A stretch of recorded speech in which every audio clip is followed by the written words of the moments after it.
Pode assentar e abra sua Bíblia, Mateus capítulo de número 6. Nós estamos estudando sobre o que a Bíblia nos ensina sobre ansiedade. Ou seja, o que ela nos ensina para que a gente não seja ansioso, uma vez que Jesus, nesse capítulo de número 6, no versículo 25, nos ordena a não sermos ansiosos. Ou seja, como cristãos, nós que pertencemos ao reino dos céus, não podemos ser ansiosos. Não temos motivo ou motivos para sermos ansiosos, preocupados e coisas relacionadas a isso. E nesse sentido, nós estamos estudando os versículos anteriores a esse versículo 25, do qual Jesus dá essa ordem para que nós não sejamos ansiosos. E a gente está fazendo isso porque o texto está tratando sobre a mesma coisa. Eles têm relação um com o outro. E algumas coisas nós já vimos. A gente vai avançar para concluir essa primeira parte, que se restringe aos versículos 19 a 21. Essa é uma primeira parte. Nós temos outras até a gente chegar no versículo 25. Então, para a gente relembrar, vou ler esses três primeiros versículos, 19, 20 e 21, do capítulo 6, aonde Jesus também deu outras ordens, como nós dissemos, tem relação com aquela lá do versículo 25. E ele disse: não acumuleis para vós outros tesouros sobre a terra, onde a traça e a ferrugem corrói, e onde ladrões escavam e roubam. Mas ajuntai para vós outros tesouros no céu, onde traça nem ferrugem corrói, e onde ladrões não escavam nem roubam. Porque onde está o teu tesouro, aí estará também o teu coração. O que a gente já tem visto e tem falado, e eu vou repetir, é uma estrutura que existe aqui nesses dois primeiros versículos, que são os versículos 19 e 20. E essa estrutura vai aparecer tanto no primeiro versículo quanto no segundo. Qual é essa estrutura? Jesus dá uma ordem e dá uma razão. Jesus dá uma ordem e ele dá um motivo do porquê que a gente deve considerar e praticar aquela ordem. E essa primeira ordem que Jesus dá, que está no versículo 19, aparece aí no negativo, ou seja, o que nós não devemos fazer. E de fato, a lei de Deus é aquilo aonde Deus diz o que nós não podemos fazer. Então não é negativo, isso a gente não pode fazer. E também a lei de Deus nos é dada em relação àquilo que nós devemos fazer. Eu já exemplifiquei que isso a gente encontra nos 10 mandamentos. Quase todos eles são mandamentos no negativo. Não terás outros deuses de mim, não farás para ti mais de escultura, não tomarás o nome do Senhor teu Deus em vão. Aí tem uma afirmativa. Lembra-te do dia de sábado para o santificar. Aí depois tem outro positivo. Honra teu pai e tua mãe.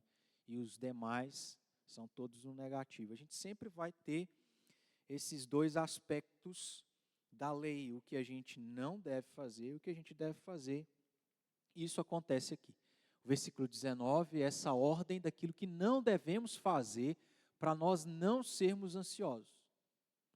Se nós queremos coisas práticas para deixar de ser ansioso, uma vez que a gente entendeu que como crentes não podemos ser, a primeira coisa prática que Jesus já trata sobre isso é que nós não devemos acumular para nós tesouros sobre essa terra. Não acumuleis para vós outros tesouros sobre a terra.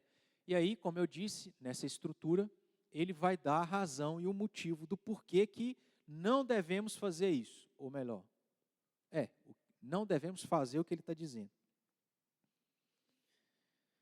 Ele diz: onde a traça e a ferrugem corrói e onde ladrões escavam e roubam. Essa estrutura do versículo 19 a gente já tratou, já entendeu, isso aqui foi explicado. Olhando para o versículo 20, a gente vai encontrar a mesma estrutura. Nós temos uma ordem, só que agora não é no negativo, é no positivo. Não faça isso, mas faça isso. Ajuntai para vós outros tesouros no céu. E aí vem a explicação. E é essa parte final do versículo 20 que ficou para a gente tratar nessa noite. Onde traça nem ferrugem corrói, e onde ladrões não escavam nem roubam. Se nós entendemos essa estrutura aqui e observamos o que Jesus diz, você vê que tanto o versículo 19 comparado com o versículo 20 são totalmente opostos. Seja a ordem é oposta, seja a razão é oposta. Porque um é: não acumule tesouros sobre essa terra, onde traça e ferrugem corrói. E aí, de maneira inversa, acumule tesouros que são eternos, celestiais, onde nem a traça e nem a ferrugem corrói. Então veja que há esse contraste nítido, né? E sobre essa explicação aqui do versículo 20, essa razão, onde traça nem ferrugem corrói, e onde ladrões não escavam nem roubam, não é muito difícil da gente entender se a gente já entendeu a razão do versículo 19, porque uma coisa é oposta à outra. Mas a gente vai fazer o exercício aqui de observar algumas coisas. Quando Jesus apresenta para nós essa razão e esse motivo do que nós devemos fazer para não ser ansiosos, ele quer com isso mostrar que os tesouros no céu são aqueles onde a traça nem a ferrugem corrói e onde ladrões não podem escavar nem roubar. E isso, ao longo das Escrituras, já havia sido dito por Deus em vários momentos. Quero que você abra aí a sua Bíblia, Salmo de número 89.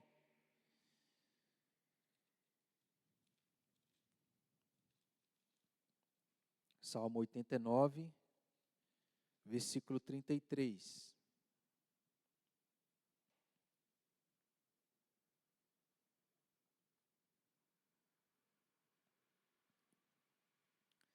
Mas jamais retirarei dele a minha bondade, nem desmentirei a minha fidelidade.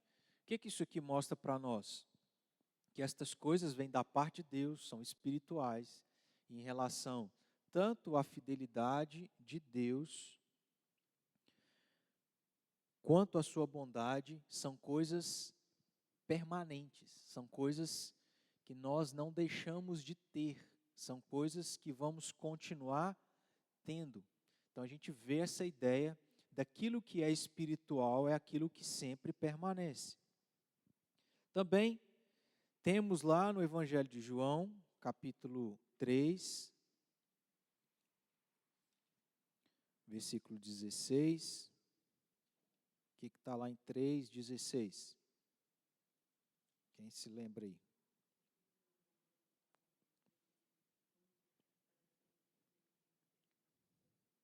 Porque Deus amou o mundo de tal maneira que deu seu Filho unigênito para que todo aquele que nele crê não pereça, mas tenha a vida eterna. Então, mais um elemento espiritual que permanece, uma vida que jamais findará.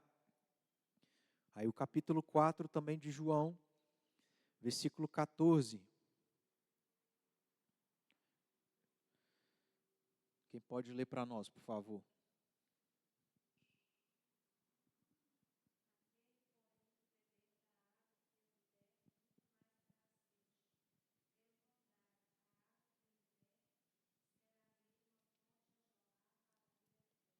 Olha que interessante, irmãos. Quando a gente pensa na água num sentido físico e material, eu tomei água aqui desde que eu comecei. Essa água tá acabando, porque eu vou tendo sede, ela me sacia, só que a sede continua. Jesus se apropria desse mesmo elemento, mas num sentido espiritual, para mostrar que a realidade é diferente, porque uma não sacia, a física e a material não sacia, mas a espiritual não só sacia, como ele diz e afirma, que flui de si, do seu interior, água. Então, aquele, porém, que beber da água que eu lhe der, nunca mais terá sede, é saciado espiritualmente. E não só isso, mas essa água que é dada será nele uma fonte a jorrar para a vida eterna. Veja como que as coisas físicas são passageiras, por isso que ele vai dizer, onde traça e a ferrugem corrói, e as coisas espirituais não, são permanentes. Também aqui em João, no capítulo 6,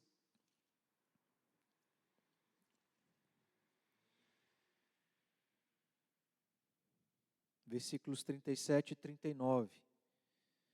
Lá ele fala sobre água, aqui ele fala sobre pão. Todo aquele que o Pai me dá, esse virá a mim, e o que vem a mim, de modo nenhum lançarei fora. 39.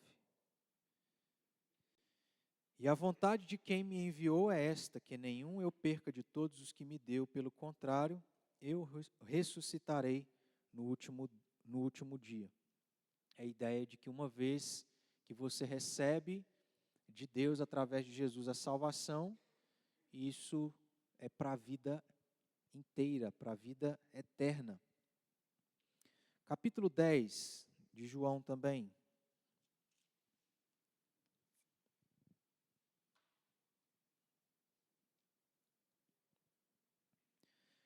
Capítulo 10, versículo 28.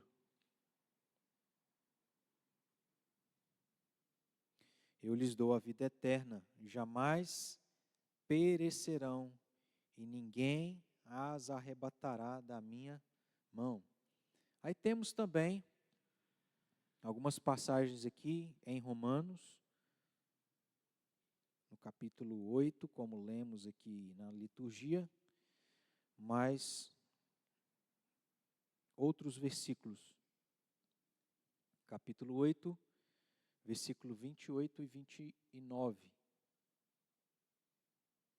29 e 30, melhor dizendo. Alguém leia para a gente.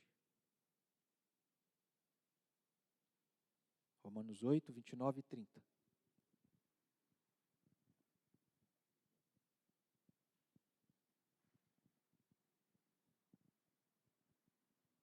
Alguém pode ler para nós?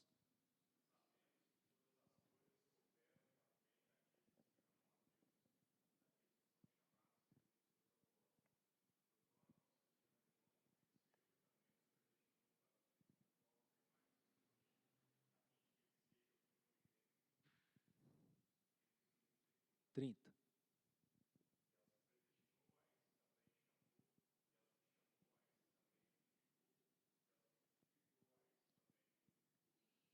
Então a gente vê aqui essa promessa de algo que Deus inicia e perdura por toda a eternidade. Capítulo 11, versículo 29.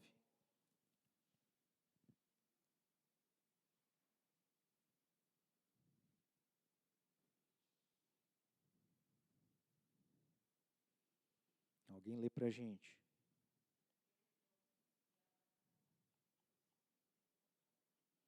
Então, mais uma vez, em outras palavras, Paulo dizendo para nós que aquilo que Deus em Cristo nos concede permanece. Tanto o dom quanto a vocação de Deus, a salvação são irrevogáveis. E 2 Timóteo, capítulo 2, versículo 19.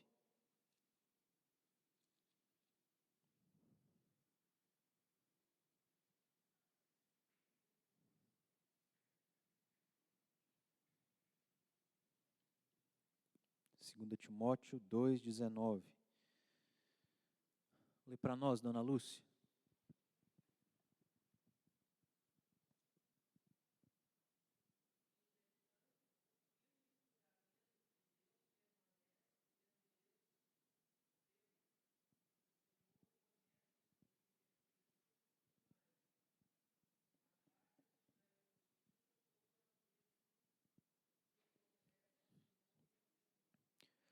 Nós que fomos salvos, é afirmado que Deus nos faz permanecer, o firme fundamento de Deus permanece, e Deus é aquele que nos conhece, e nós pertencemos a Ele.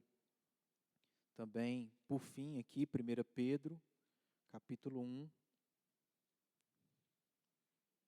versículos 4 e 5.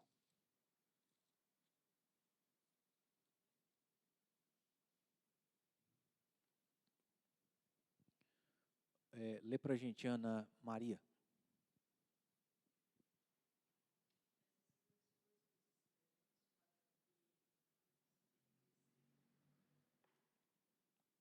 Primeira Pedro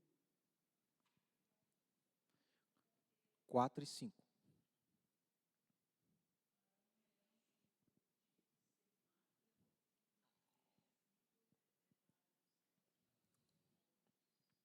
Então o 5, né?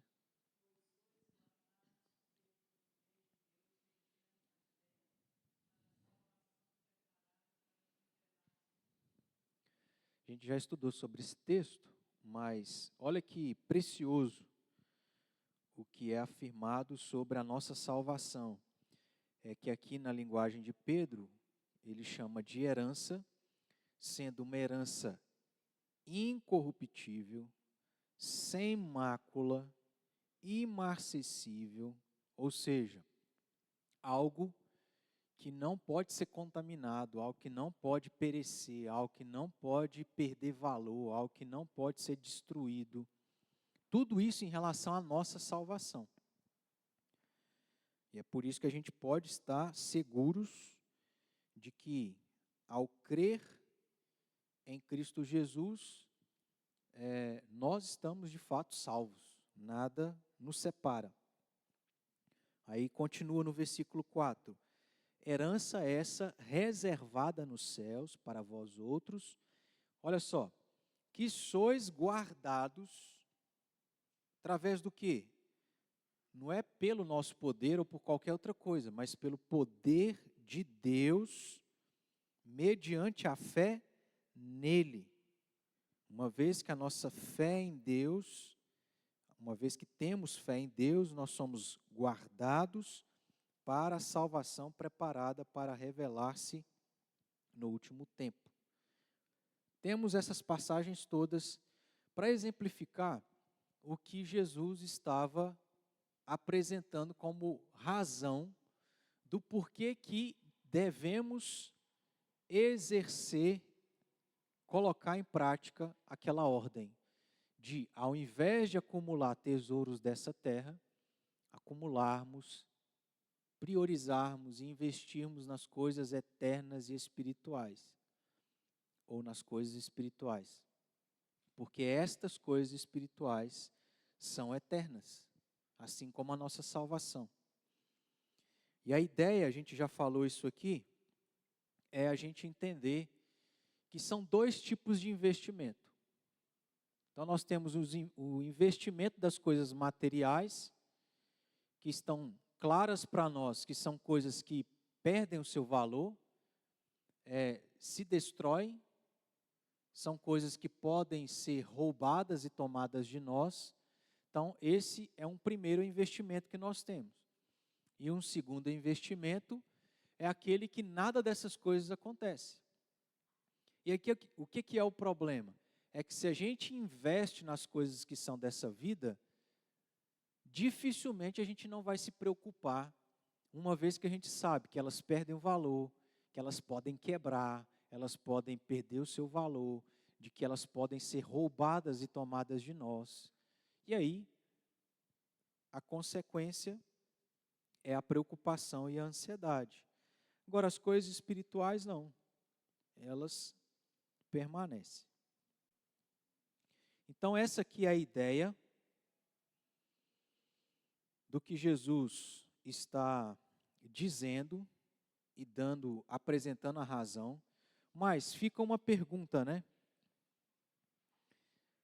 Se Jesus está nos ensinando e dizendo e ordenando para a gente não investir nas coisas desta vida, e o que são os tesouros dessa vida? É qualquer coisa que seja preciosa, mas que seja dessa realidade física, material, não necessariamente só o dinheiro, só os bens materiais e tudo mais. Mas geralmente a gente vem à nossa mente a ideia aqui de tesouros como dinheiro, coisas materiais, coisas relacionadas a isso. Ser rico e tal. E quando Jesus dá essa ordem para nós não acumularmos tesouros nessa terra, isso significa que o crente não pode ser rico e de que o crente ou de que a riqueza é pecaminosa? Não. Está certo disso? É pecado ser rico?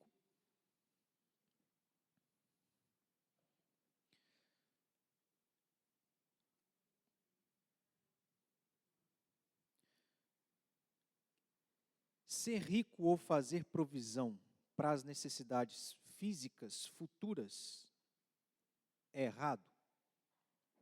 Bom, quando a gente olha para a própria palavra de Deus, nós vamos ver vários exemplos de pessoas, não são muitos, mas a gente tem esses casos onde tiveram servos de Deus que foram ricos, né, no passado.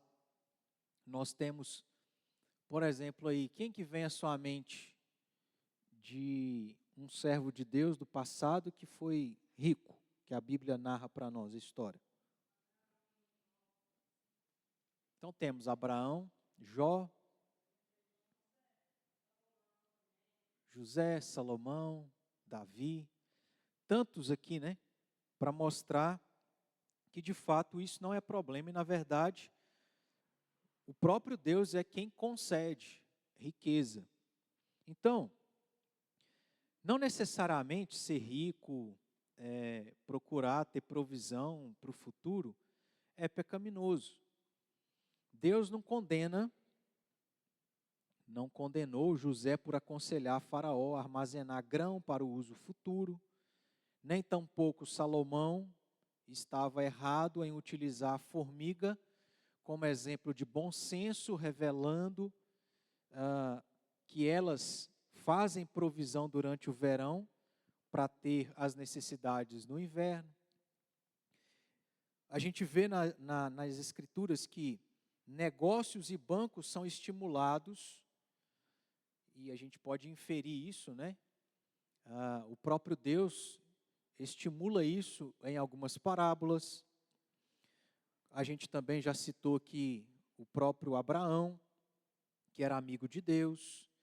Nós também temos Zaqueu no Novo Testamento como alguém que tinha bastante riqueza. Nós temos o próprio José de Arimateia, que foi um discípulo, um seguidor de Jesus e que também era abastado. Aí um comentarista diz assim: seguramente o dinheiro pode ser uma grande bênção, se ele não é um fim em si mesmo, como alguém aqui disse, senão um meio para se alcançar um fim. Ou seja, o dinheiro, as coisas materiais não são pecaminosas. O que vai tornar isso pecaminoso é o fim que se dá para estas coisas. E de que maneira que o dinheiro, por exemplo, não se torna pecaminoso? Aí ele diz aqui, ele apresenta algumas questões, três questões aqui que são importantes para a gente considerar. Primeiro,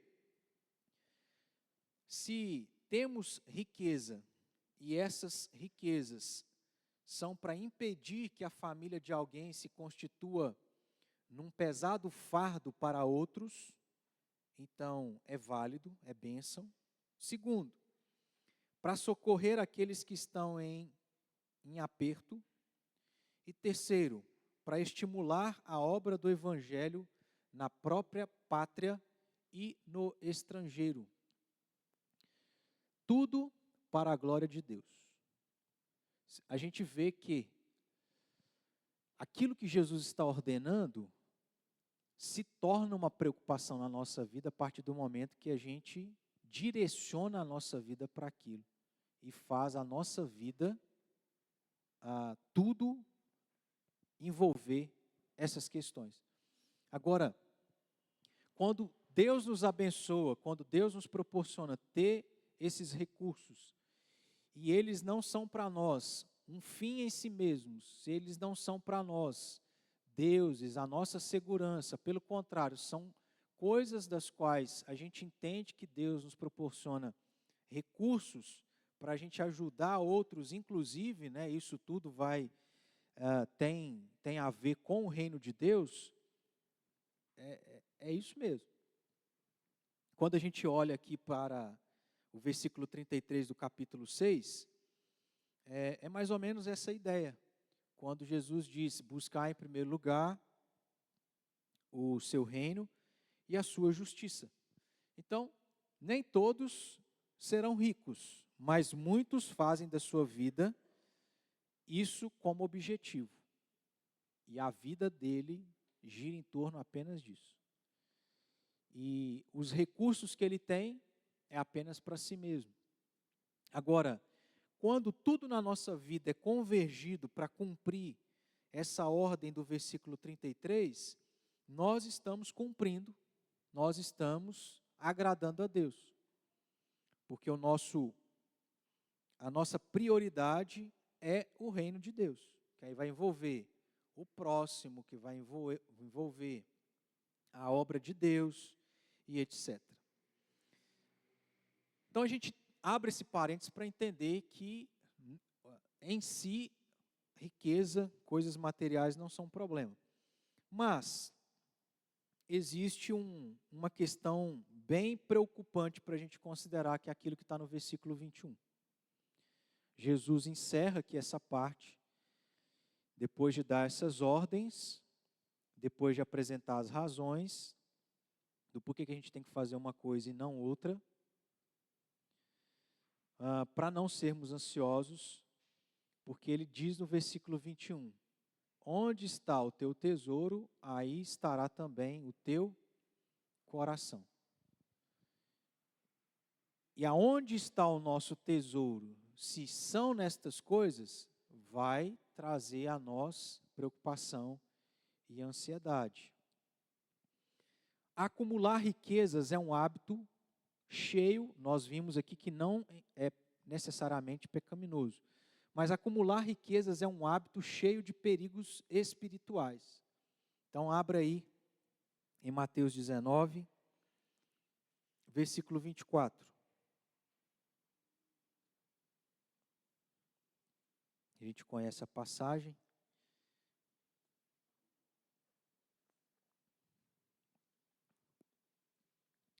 E ainda vos digo que é mais fácil passar um camelo pelo fundo de uma agulha do que entrar um rico no reino de Deus. Por quê? Porque ele faz da riqueza a sua segurança, o seu Deus. E isso vai resultar em grandes preocupações, porque ele quer somente para si. Agora, quando a riqueza não é um fim em si mesmo, você não vai estar preso àquilo. Pelo contrário, você vai estar aberto a usar dos recursos que Deus tem te dado para o próprio reino, né? E isso não vai trazer preocupação. É tipo, Deus deu, não é somente para mim. Então, se eu perder, isso não vai mudar a minha vida. Lucas capítulo 12, versículos 16 a 21.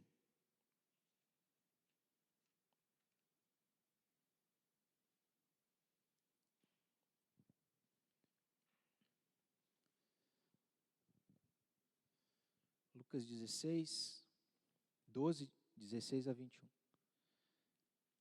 E lhes proferiu ainda uma parábola, dizendo: o campo de um homem rico produziu com abundância, e arrazoava consigo mesmo, dizendo: que farei, pois não tenho onde recolher os meus frutos? E disse: farei isso, destruirei os meus celeiros, reconstruí-los-ei maiores, e aí recolherei todo o meu produto e todos os meus bens. Então direi à minha alma: tens em depósito muitos bens para muitos anos. Descansa, come, bebe e regala-te. Mas Deus lhe disse: louco, essa noite pedirão a tua alma, e o que tens preparado, para quem será? Assim, olha só, assim é o que entesoura para si mesmo e não é rico para com Deus. 1 Timóteo, capítulo 6, versículo 10.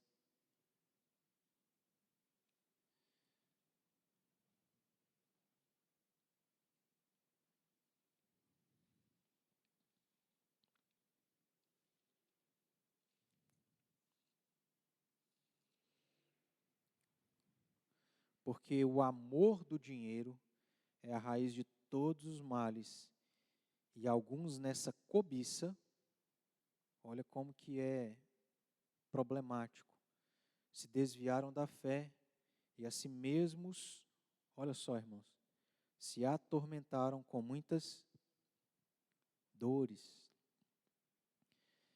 Então não é problema, mas sendo quem nós somos, é muito fácil a gente se perder, se deixar levar, se deslumbrar com o que estas coisas proporcionam para nós.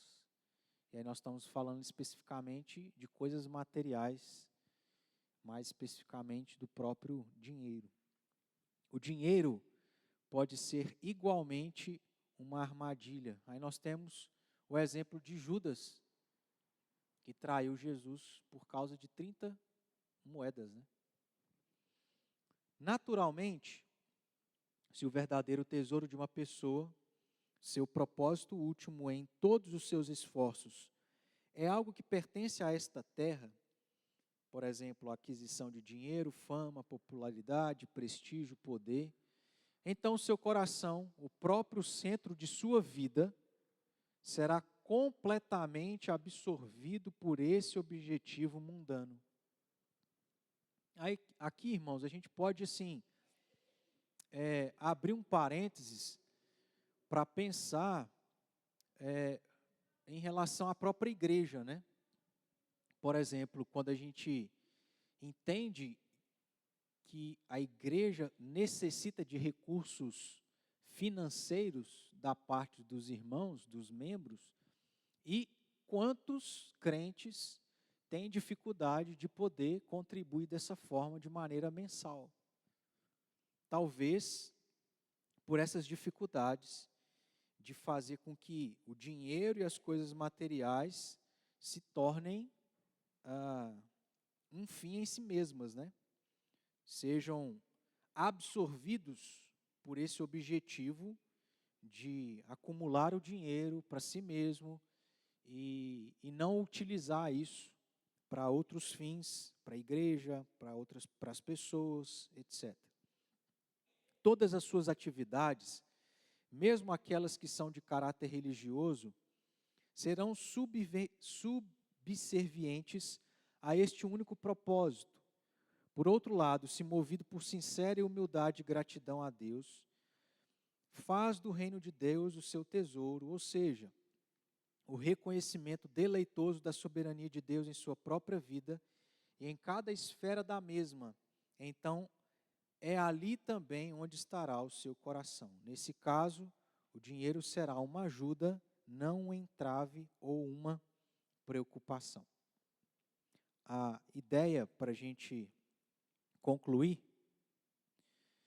o nosso estudo agora, nessa noite, e essa parte, essa passagem, é entendermos que as coisas materiais não são um problema em si mesmas, porque na verdade é Deus quem nos dá, mas de que elas não podem ser um fim em si mesmas na nossa vida, de que elas não podem se tornar a nossa segurança, nosso objetivo de vida, o que vai resultar em preocupação, em ansiedade, mas algo que Deus nos dá para a gente poder utilizar no reino e em outras coisas.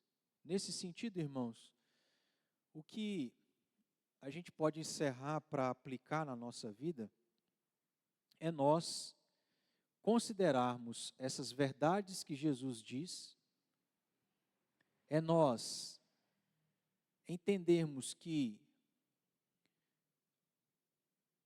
se estivermos buscando as coisas desta vida, necessariamente nós vamos nos preocupar e ficarmos ansiosos.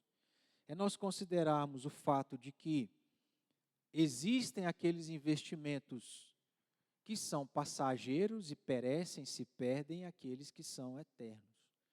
E de que, havendo essa realidade de investimentos que são espirituais e, portanto, são eternos, são nestas coisas que nós temos que investir. Nós não pertencemos a esse lugar, nós fomos alcançados por Deus para poder servir a Ele nesse reino. Então a gente precisa usar dos nossos recursos como algo que Deus tem nos dado para servir ao reino, para servir as pessoas e não somente a nós e os nossos interesses. Nós não devemos nos preocupar com as coisas desta vida, não devemos, ou melhor, devemos nos preocupar com as coisas espirituais e eternas.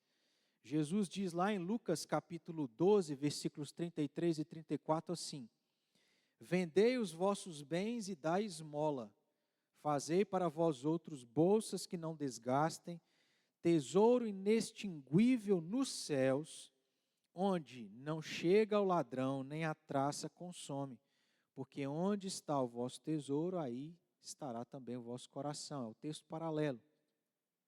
Mateus 6, versículos 22 a 24. Jesus também disse: são os olhos a lâmpada do corpo. Se os teus olhos forem bons, todo o teu corpo será luminoso. Se, porém, os teus olhos forem maus, todo o teu corpo estará em trevas. Portanto, caso a luz que em ti há sejam trevas, que grandes trevas serão. O que se enxerga, para onde os olhos se direcionam e dirigem todo o corpo, é mais ou menos a mesma ideia que encontramos lá em Tiago capítulo 3, versículos 3, 4 e 6. Qual é a ideia do que Jesus está dizendo aqui em Mateus? É mais ou menos aquilo que Tiago também falou. De que onde que os nossos olhos estão voltados, geralmente é isso pelo qual a nossa vida está sendo direcionada. Em Lucas 6,45, Jesus disse: o homem bom do bom tesouro do coração tira o bem, e o mal do mau tesouro tira o mal, porque a boca fala do que está cheio o coração. Ou seja, quem é bom tem um coração bom e fará o que é bom. O que é mau tem um coração mau e fará o que é mau. Irmãos, nós então observamos isso aqui e a gente dá seguimento, Na verdade, eu já até comecei a adiantar aqui um pouco da nossa próxima passagem, mas a gente deixa para continuar caminhando no nosso próximo estudo. Que Deus, nesse sentido, nos ajude a entender essas verdades e a guardar o nosso coração de preocupações que a gente não precisa, mas de voltar para aquilo que é eterno e que, portanto, está garantido, né? Que nossa vida seja instrumento de Deus para a vida de outras pessoas, para o reino de Deus, em nome de Jesus. Vamos orar? Ficar de pé.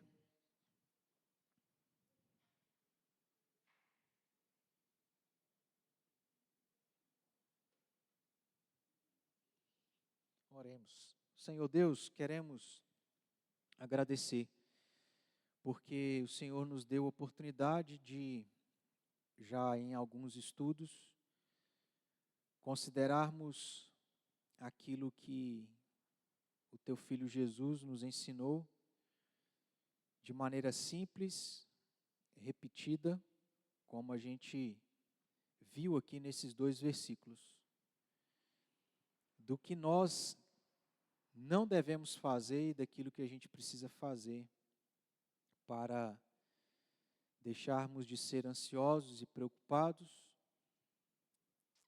uma vez que há coisas das quais pertence a esse mundo que não são o objetivo da nossa vida. Não deve ser o nosso foco, não deve ser o nosso intuito, ó Deus, de correr atrás. Ajuda-nos porque o Senhor sabe o quão difícil tem sido para nós não nos deixarmos levar, não sermos iludidos por essas coisas, não nos perdermos. Ajuda-nos, ó Pai, a ter uma vida mais simples, contente, e a agradecer ao Senhor por aquilo que o Senhor tem nos dado, entendendo que também são recursos para serem investidos no Teu reino, para serem investidos naquilo que é importante, naquilo que é eterno, naquilo, ó Pai, que não vai gerar em nós preocupação, nem qualquer tipo de ansiedade. Que o Senhor tire de nós o apego às coisas desta vida, às coisas materiais, que possamos, ó Deus, saber que o Senhor é quem nos sustenta e de que o Senhor é aquele que nos recompensará também. Ó Pai, nos leve em paz, nos abençoe. Oramos assim no nome do Teu Filho Jesus Cristo. Amém.